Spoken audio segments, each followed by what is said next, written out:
comment peut-on imaginer l'impact d'une loi autour de la régulation de l'influence si elle se limite simplement aux acteurs français? C'est le sens de ma question. Et est-ce que c'est bien ça, finalement, qui va finir par dessiner les contours de la redéfinition de l'article 1?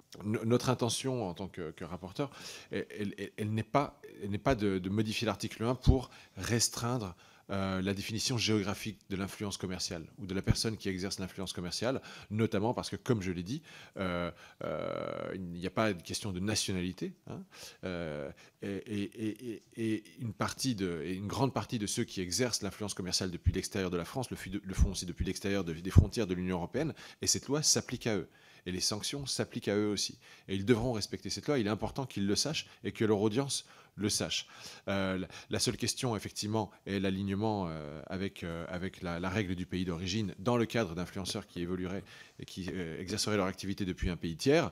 C'est dans ce cadre-là que nous allons devoir sans doute modifier certains éléments de la loi, mais notre préférence n'est pas de modifier la définition de l'influenceur et de l'influence commerciale, mais plutôt d'aller dans l'application pratique au cas par cas des règles que nous sommes imposées.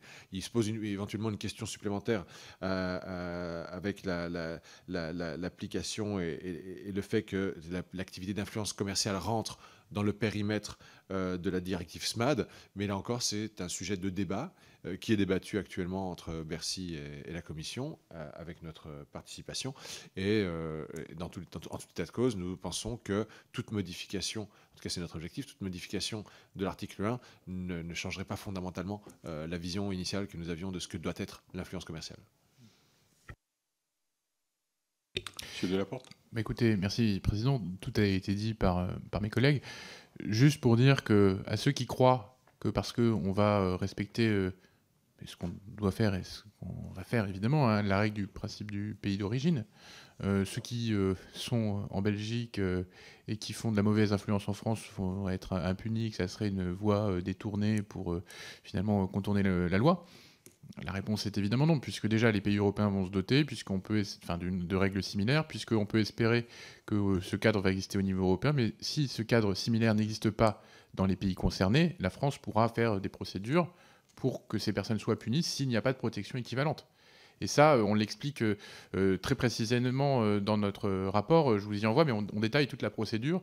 Ça sera plus complexe, évidemment, hein, mais qui fera qu'il n'y aura pas d'impunité même à l'échelle européenne. Voilà, donc ça, je pense qu'il faut être clair là-dessus. C'était d'ailleurs l'objectif plus général de notre loi, c'est-à-dire que l'impunité s'est terminée, la loi de la jungle s'est terminée, c'était un peu une expression qu'on avait employée, mais force est de constater que c'est la réalité, c'est-à-dire que les pouvoirs publics, les autorités, et d'ailleurs j'en profite pour remercier, parce qu'on dit qu'il n'y a pas assez de moyens, mais il y a des agents qui sont extrêmement engagés, que ce soit à la DGCCRF, à Pharos, à Thésée, qui sont des serviteurs zélés du service public et qui font de leur mieux avec les moyens qu'ils ont, avec un sens aigu du devoir et de la protection des citoyens. Et je pense que c'est ce qui nous anime ici collectivement.